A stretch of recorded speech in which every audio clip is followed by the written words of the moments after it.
நம்முடைய இணைப்பில் மூத்த பத்திரிகையாளர் பிரியன் இணைந்திருக்கிறார். அவரிடம் பேசலாம். பிரியன், இந்தியாவினுடைய பொருளாதார வரலாற்றில் ஒரு மகத்தான மனிதரை இழந்திருக்கிறது இந்தியா. இறுதி ஊர்வலம் மன்மோகன் சிங்கிற்கு நடந்து கொண்டிருக்கிறது. தமிழ்நாட்டுக்கும் மன்மோகன் சிங்கிற்குமான உறவு எப்படிப்பட்டதாக இருக்கிறதுன்னு நினைக்கிறீங்க? தமிழ்நாடு முதல்ல ஆரம்பிச்சதுனால முதல்ல ஒரு விஷயம் சொன்னேன். தமிழுக்கு செம்மொழி அந்தஸ்து கொடுத்தது மன்மோகன் சிங் தலைமையிலான ஐக்கிய முன்னணி அரசுன்றதை நம்ம மறக்கக்கூடாது. அதே மாதிரி நேற்று ஸ்டாலின் அவர்கள் மன்மோகன் சிங் இறுதி மரியாதை தெரிவித்து வந்தபோது சொன்ன ஒரு விஷயம், சென்னைக்கு மெட்ரோ ரயில் திட்டங்களை கொண்டு கொடுத்தது அனுமதித்தது மன்மோகன் சிங் அவர்கள் தான். ஸோ மன்மோகன் சிங்கோட இந்த 10 வருஷ காலத்துல திமுகவோட ஐக்கிய முன்னணியில வந்து பெற்றிருந்த திமுகவோட பல்வேறு விதங்களில் தொடர்பு கொண்டு அது பல திட்டங்கள் தமிழ்நாட்டுக்கு கொடுத்த விஷயங்கள்லாம் நிறைய இருக்கு, வரலாற்றுல இருக்கு. ஆனா பொதுவாக பாத்தீங்கன்னா தமிழ்நாடுங்கிற அந்த விஷயத்துக்குள்ள அவர் சுருக்காம அகில இந்திய அளவுல பாத்தீங்கன்னா மன்மோகன் சிங் ஏற்படுத்திய மாற்றம் என்பது ஒரு பிரமிக்கத்தக்க ஒரு மாற்றம். நீங்களே இதுக்கு முன்னாடி பேசிய போது சொன்ன மாதிரி, அதாவது 91க்கு முன்னாடி இருந்த நிலைமை வேற, 91க்கு பின்னாடி இருந்த நிலைமை வேற. ஒரு கல்வியாளராக, ஒரு பொருளாதார நிபுணராக, ஒரு அரசியல்வாதியாக, இப்படி பல்வேறு தளங்களில் முதல் வகித்தவராக இருந்தார். பொருளாதார ரீதியில் அவர் ஏற்படுத்திய அந்த மாற்றங்கள்லாம் இன்னைக்கு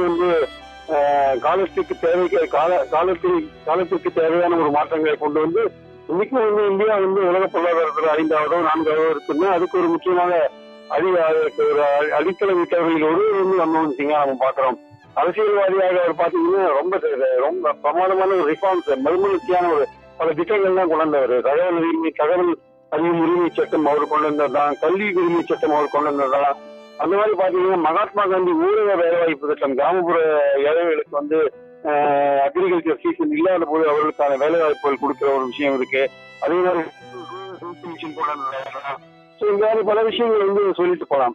அது அவருடைய பாணியில சொல்ல போனா அவர் பதவியில் இருக்கும்போது அவர் பலவிதமான விமர்சனங்களை சந்திச்சாரு. அதாவது ஒரு அரசியல் கட்சியில அவர் இருக்காரு, அதோட பிரதமராக இருக்காரு. ஆனால் அந்த அரசியல் கட்சியின் தலைமை அவருக்கு பல அழுத்தம் கொடுத்தது. அவர் ஒரு பொம்மை முதல்வராக இருந்தால் போன்ற பல விமர்சனங்கள் அவர் மீது வைக்கப்பட்டன. ஆனால் அவர் மீது எந்த விதமான ஊழல் புகார்கள் வைக்கப்படவில்லை என்பது முக்கியமாக குறிப்பிடத்தக்க ஒரு விஷயமா பார்க்கிறோம். இந்த சூழலில் இந்தியாவுடைய கண்ணியத்தை வெளிநாடுகளில் உயர்த்துவது பெரிய அளவுக்கு ஒரு நாட்டம் செலுத்தினார்.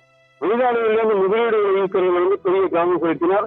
இன்னைக்கு நீங்க சொன்ன மாதிரி ஹுண்டாய் போன்ற விஷயம் இன்னைக்கு இந்தியாவில சீபெரும்புத்தூர் இண்டஸ்ட்ரியல் எஸ்டேட் எவ்வளவு பெருசா இருக்கு, ஹுண்டாய் போன்ற விஷயங்கள், கோபின் போன்ற விஷயங்கள்லாம் இங்க இருக்குன்னா அதெல்லாம் அந்த லெவல் ஸ்டேஷன் வந்ததுக்கு பிறகுதான் ஒரு அடிப்படையாக இங்க அமைந்த ஒரு விஷயம். அதே மாதிரி பாத்தீங்கன்னா இந்தியாவின் டெட்ராய்ட் தமிழகம் இங்க அந்த கார் நிறுவனங்கள் ஒரு தயாரிப்பு நிறுவனங்கள் இங்க வந்திருக்குன்னா அதுக்கும் அந்த லெபரலைஸ் பாலிசி தான் காரணம். ஆக்சுவலா அந்த உலகமயமாக்கல் தாராளமயமாக்கல் பற்றி அது இந்தியாவுக்கு தேவையான சமயத்துல வந்தது அப்படின்ற ஒரு விஷயம், இந்தியாவுக்கு நன்மை பயத்தது என்ற ஒரு விஷயம் இருந்தா கூட அதோட பிளிப் சைடு இருக்கு. அது வந்ததுனால பொதுத்துறை ஒரு சரிவை சந்தித்தது என்கிற விமர்சனம் நம்ம மறக்காம இங்க குறிப்பிடணும். இந்தியாவுக்கு தேவை பொதுத்துறை நீரழிவிட்டார்.